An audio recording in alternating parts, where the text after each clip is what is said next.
This is ANN News Brief.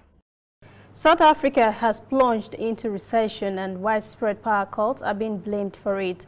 Official statistics released on Tuesday show South Africa's economy, the continent's most industrialized, falling into a decline. Its economy shrunk by 1.4% in the fourth quarter of 2019 from the previous three-month period. South Africa's nationwide power blackout are blamed for the larger-than-expected decline in the fourth quarter.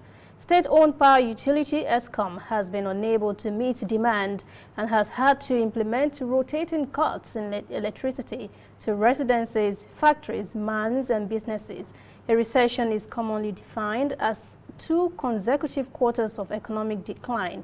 South Africa's economic growth forecast for 2020 has been cut to just under 1%. The World Health Organization has raised hopes of an end to Ebola outbreak in the Democratic Republic of the Congo. WHO says the last patient being treated for Ebola in the DRC was discharged on Tuesday, bringing the 19-month-old outbreak closer than ever to an end. The patient released from hospital in the eastern city of Beni was welcomed by hospital staff who celebrated the first time there have been no active cases since the outbreak was declared in August 2018.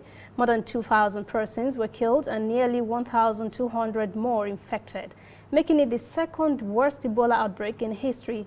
DR Congo has now gone 14 days without any new confirmed cases. The outbreak can be declared over once 42 days have passed without a new case.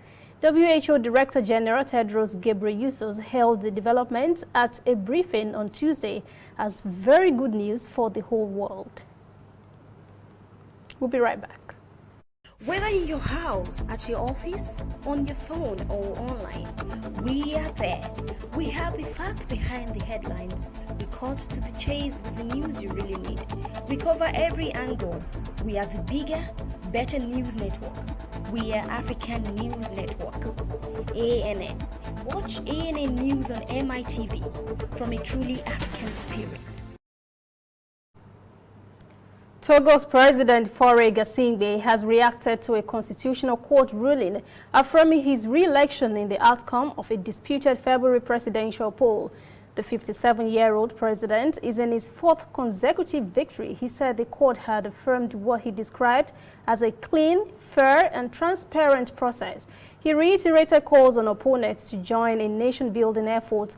Gnassingbe said in a social media post the proclamation on Tuesday of the final results of the presidential election by the Constitutional Court marks the culmination of a democratic, free, inclusive and transparent electoral process.